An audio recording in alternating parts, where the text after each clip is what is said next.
Lately, napapansin ko yung mga tao mas interesado sila dun sa either part-time or flexible na shift. So, for the most part, ang sagot ko lang lagi, hanap ka ng output-based. Kapag sinabing output-based, ibig sabihin gagawa ka laang ng task o kaya ay meron kang output. Collaterals, ganyan. Ang collaterals, guys, ito ay yung mga ginagamit na pinupost sa social media, video, photos, overall graphics design. So, kung naghahanap kayo ng pwede ninyong pag-aralan na niche, industry, or service na pwede ninyong i-offer as a freelancer na hindi nagre-require ng may specific na oras ng shift, then I would highly recommend you check out graphics design. Yung kasi mga marunong gumawa ng graphics design, mas versatile sila. Kumbaga, mas na-diversify nila yung kanilang skill set para mas wider yung audience, yung target market, or yung possible na maging clients. Bukod pa doon, dahil nga marunong kang gumawa ng graphics design, mas madali na para sa iyo mag-create ng mga attractive marketing materials na pwede mong gamitin para sa sarili mong business, which is yung freelancing. Isa pa, visual contents or such a powerful communication tools. Ganon. Kasi napapansin ko yung mga marunong talagang gumawa ng graphics design, they can easily convey yung message nila through their designs. So, whether they're creating a compelling proposal, presentation, reports, parang mas nagiging satisfying sa clients yung ganon. So, mas nagkakaroon tuloy ng higher potential of earning, kumbaga. So, kahit kakaunti yung oras na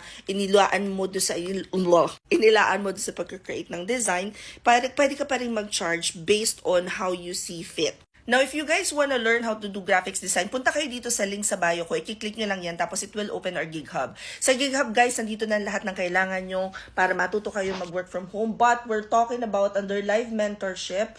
Meron kaming class na, syempre hinanap ko. Ayan, 999 graphics design with internship. 2 weeks yung internship noon, output-based. So, through our classes, you'd be able to learn how to create designs that ensures consistency in your client's branding and marketing efforts. We also highly encourage dito sa class na to na you inject yung iyong personality and you'd be able to portray yung parang uniqueness of your work. Overall, I highly recommend na you take graphics design class just because as a freelancer, it enhances yung yung marketability mo, efficiency, and then yung ability then to deliver quality work. Pero flexible time. Sa August 11 yata yung next class neto. 2 days yung class, pagkatapos may 2 weeks kayo na internship. And mind you guys, yung August classes namin, medyo mas pasabog siya. Kasi nile-level up na namin. Andun kami ngayon sa transition. So, nag-transition kami from having the website to now having like better curriculum sa mga classes. Tapos ngayon, nagkakaroon na kami ng mga partnership kung saan. Mga ganun. Pero hindi ko muna i-chichika. Siyempre sa next video na yun. Mag-enroll na kayo because may onboarding pa tayo. Tapos dadaan pa kayo dun sa pinaka live class. Tapos internship. Pagkatapos application, bukusan namin kayo tuturuan mag-apply. Pagkatapos magwa one-on-one pa tayo. So medyo mahabang process siya bago pa namin kayo i-certify. So what are you waiting for? Go na. Mag-join ka na. Comment down the questions you guys have about working from home. Follow from or work from home chismis. Bye!